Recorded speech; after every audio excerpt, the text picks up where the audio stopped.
bite byane ko mbona mwinjira nkaho umujyi wa hano ni iwanyu se nk'uyu arabaze ibyo tuje gukora hano birakureba akazi kawe ni ugucunga igipangu gusa ariko ntukavuge uyu mugabo ari kandi ndakeka kumugu ibyo tuzi gukora hano nakosa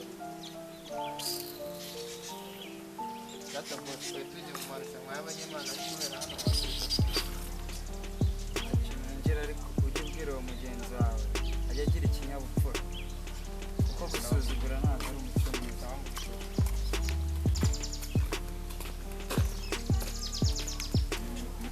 ugashaka ko mbona wiruka ubundi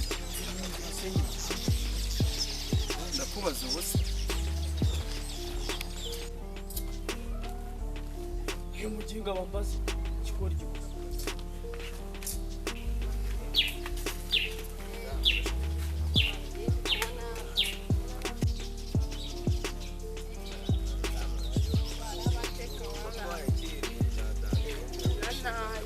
sobanura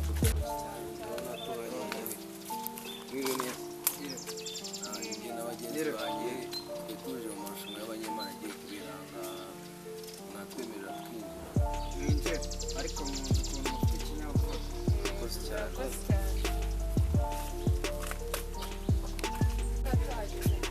bumva ari n'abandi bantu ariko bahageze cyane twe twahageze mbere ubu ngubu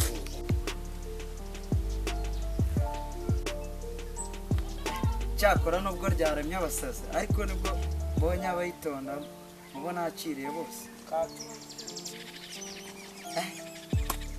akazi k'uyu munsi nubwo ari indyankurya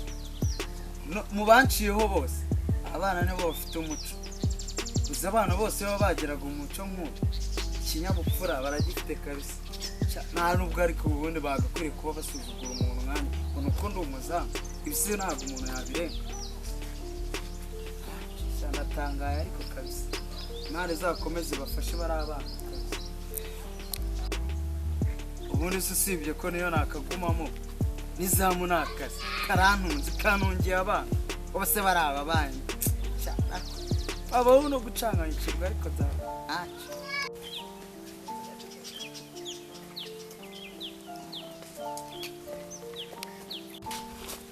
umwana wanjye aho neza nyakugira imana muraba neza gira umugore ndamushimye gira abana ndabashimye gira impagarike n'ubugingo reka rero iki kiraro uburyo muwe nidanje n'agacuma wewe cyahiye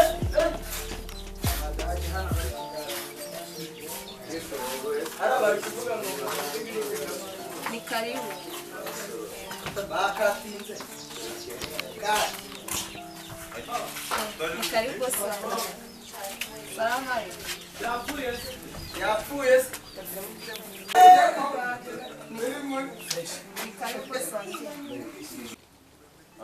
ndabona amasaha ageze rero ndakeka mwese mwiteguye twagenda tukaba twakira bari abana twagenda nizere ko bose bahageze ntacyo bivugaho twagenda